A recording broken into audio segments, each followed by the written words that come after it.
Dear friends, we have been facing the coronavirus crisis very creatively, very innovatively, and with resilience.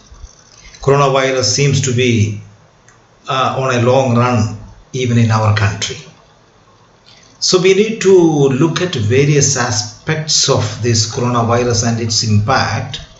And one of them, I feel, coronavirus has affected the entire society definitely.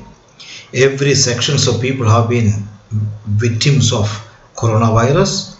Coronavirus doesn't have any geographical or demographical boundaries. It reaches everywhere. But then, as teachers, as educators, we must acknowledge the fact that the most vulnerable sections in the society, apart from the senior most people, are our children.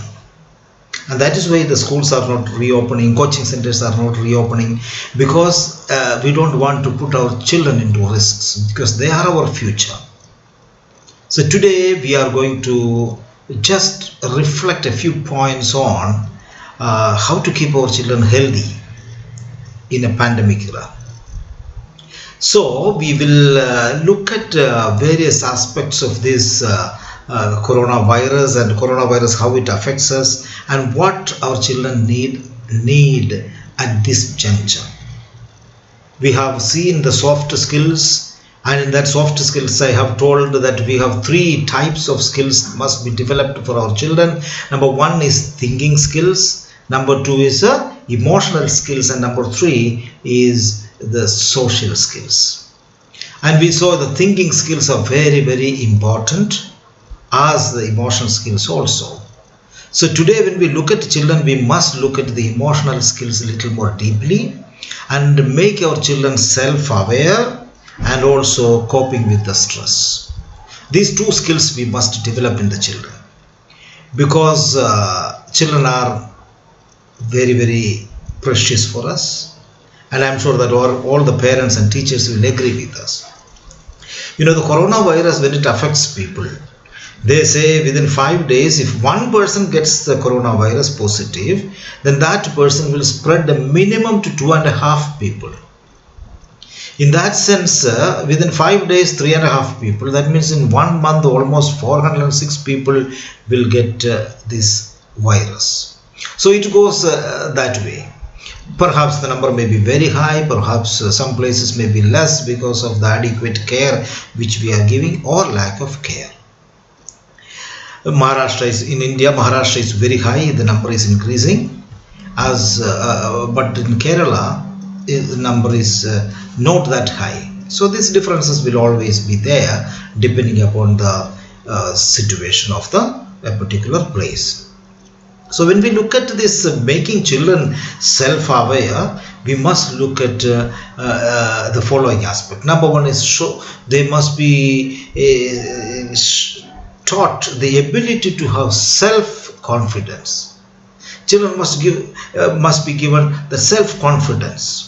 That's why good schools all will have a lot of programs for the children to come up on stage, speak, etc., etc. Because that esteem is built in them, self-confidence is built in them. So that is one of the aspects we need to look at. And they are with you at home these days. It is our responsibility, your responsibility, to give them this self-confidence. We also need to promote a self-image in them, that they are good, they are unique, no comparison. So that aspect has to be given, and we also have to bring this ability to accept one's own weaknesses, one's own limitations, etc. And create the ability in your children, especially the emotional skills, to listen to criticisms. Listen to criticism. I think it is a very, very important skill we need to develop in our children today. And we also must have faith in oneself. You know, if I love myself, if I have faith in myself, my future will be successful. We will know how to move ahead. And ability to confide with the parents and teachers is a very big skill we must teach in our children. And in the COVID-19 period, when the children are at home these days, they are not going to the classrooms. They are naturally cut off from the peer groups, cut off from the classroom interactions, cut off from the proximity of their teachers and their companions, friends. That definitely affects the children and making them some kind of a stress and some kind of anxiety and worries in them. So you need to watch the children these days when they are at home. How COVID-19 can look different in different people. For many people, being sick with COVID-19 would be a little bit like having a flu. It's not necessary that we all will have seriously affected and kind of diagnosis will be different than other sickness, etc. That is not seen now. They say having like flu or viral fever suddenly. People can get fever, cough, and have hard time taking breath. Breathlessness. Breathlessness is the peak point of coronavirus. Most people who have got COVID-19 have not been very sick. We have seen in the US, the other day I was listening to Ashish Jha, a professor, he was telling that most of the people who died in New York are not young people who go out, but they carried the virus and given to their old people at home. And that's how old people who are more vulnerable died in big number in the US. So it's not necessary that somebody who gets coronavirus should show that he is virus affected, etc. immediately. It may take time, but he can or she can spread it to other people. That is the danger of this. So we need to be careful. Doctors are investigating about the mutation of this virus. It takes different nature. That's why everybody is confused. Wuhan, it started and it came to Italy and then it is Spain and the UK and all of Europe and then Africa and America, etc. There is a huge difference, it seems, in the nature of the virus. So that is one aspect we need to be understanding. Another, so therefore we need, my dear friends, we need to keep our children healthy. How? By teaching them every day about preventive actions. We need to tell our children about COVID-19. A kind of larger picture you must give them, and the true picture must be given to the children. But they may not understand everything, the nitty-gritties of entire COVID-19 virus, but you can teach the rudiments of what is this, how it spreads, how it affects, and what are the effects of that COVID-19 in us. So parents and teachers, for example, if they are with us, the teachers, I think we have also big responsibility. We can play a very, very important role in terms of explaining to the children about the coronavirus. We explain by about the importance of hand washing, for example, simple. Breaking the chain. Chain means one to the other is spreading. So cut off. That is why social distancing, or the right word is physical distancing, coming in. If you are physical distancing, the chain is cut. So I think these things you must teach our kids. In this context, I would like to recall one very important thing. The other day I read an article, and it is true. You look at the eastern countries, whether it's Japan, whether it's Korea, whether it's Taiwan, whether it's even in Philippines or in Singapore or even in China, all the eastern nations have somehow curtailed the coronavirus spread. But the so-called rich European countries and America, they have been almost vandalized by this coronavirus. Why? Because on the eastern side, people have already kept up the social distancing. They don't give shake hand or embracing, etc. They will all Japan and so on. People show the respect like this. They don't even do it. And generally these countries, they keep very good cleanliness, and also they keep mask, etc. in public places. Already it was not because of coronavirus. So therefore what happened, the spread of the coronavirus to a great extent they controlled. Anyway, coming back to the point, we need to teach our kids all these things and the importance of keeping hygiene and the cleanliness and washing the hands and wearing masks, etc. And that is possible only, dear parents, when you are role models for your children. Teachers, when you are role models, they will follow you. And therefore, that is our added responsibility at this juncture. And in India, we saw some of the maps are coming in. For example, in Scrollin has come out with some beautiful image of India, Indian map. In that map, it shows that it is spreading all over. Maybe it is red or orange or yellow color they have shown, but it is growing. Most of the states have been affected by corona spread. So we need to be role models, following the rules and regulations at home and outside, so that children will also follow. We need to help our children to be active. Children, the age of children, this younger age, they are very active, physically involved. So therefore, we need to keep them active. How? Allow them to have outdoor games. If it is possible, at least a badminton or something at home they can play. It's great for physical and mental health. Some kind of game is important, because children are growing age. They need to be active. If possible, take them for a walk. If it's a small kids and so on, along with you, go for a walk around.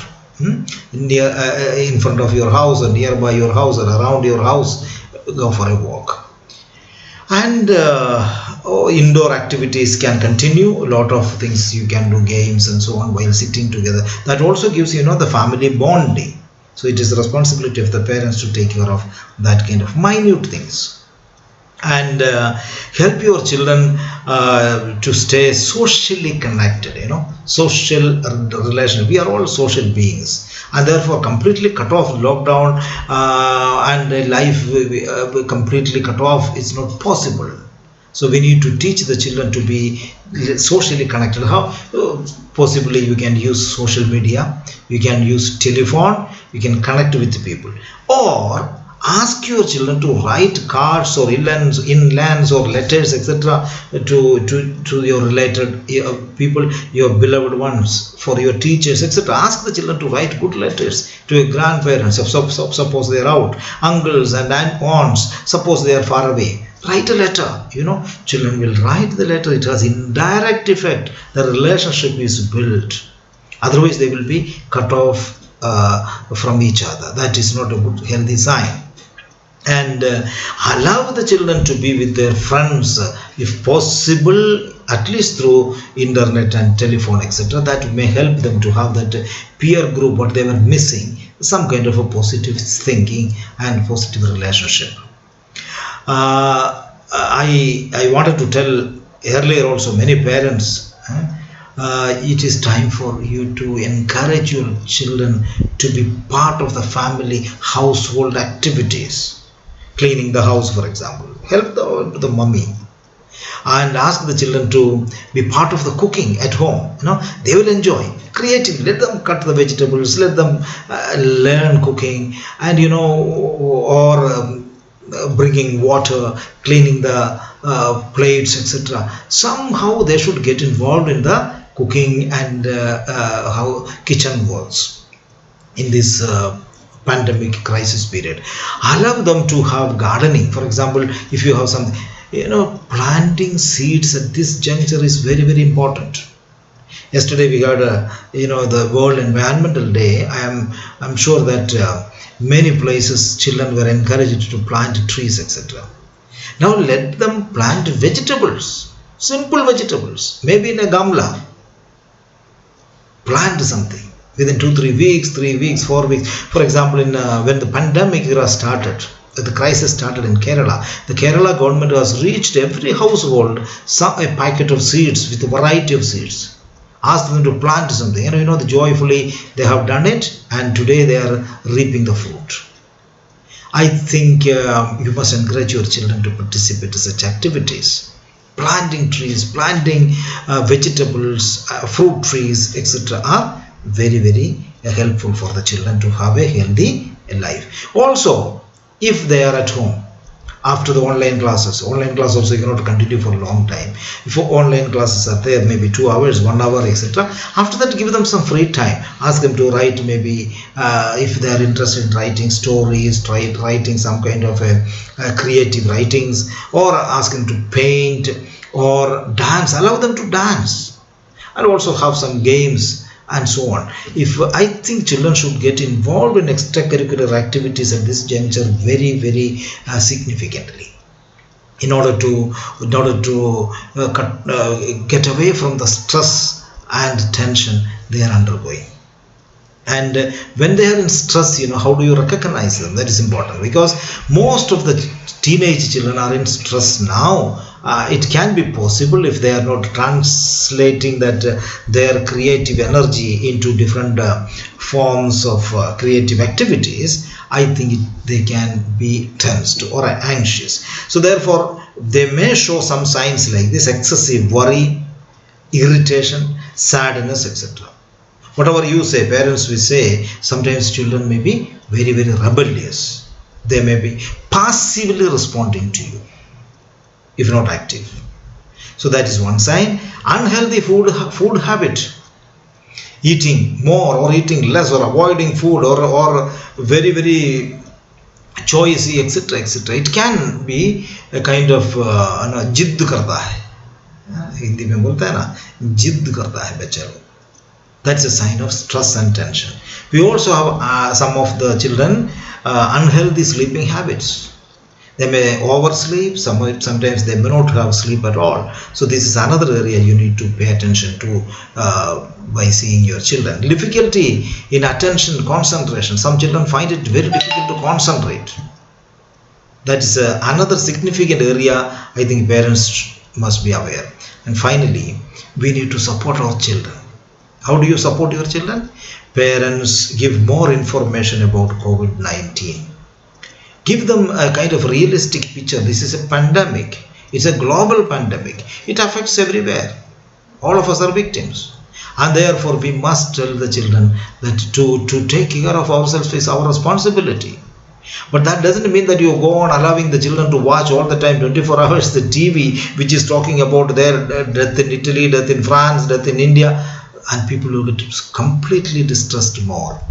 So then we need to know what to show, how much to show. I request you to give some information about COVID, realistic information about COVID-19, and avoid this continuous watching of television set, etc., etc. When we talk about this stress in the children, we also must teach about this virus, that external virus called COVID-19 outside. We also have viruses within. You must tell your children. And what are the viruses within? We have selfishness, so much of selfishness.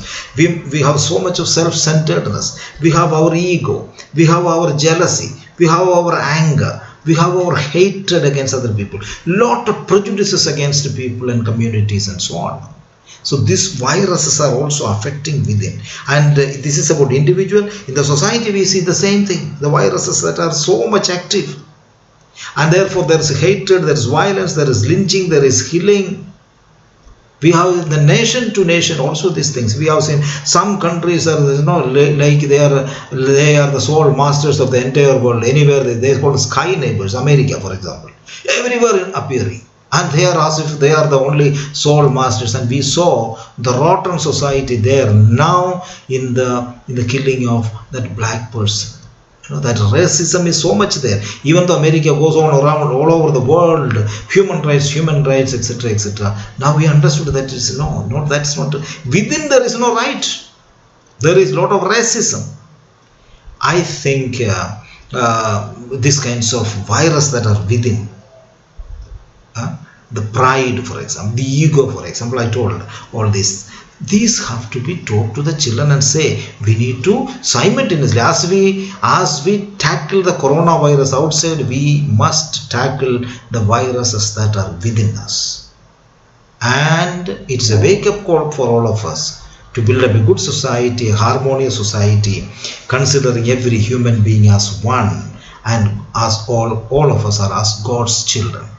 I think that is what you need to tell your children now before it is too late. Take care of the children because they are our future. As I said, children are our future and we must take care of them. Thank you very much and God bless you.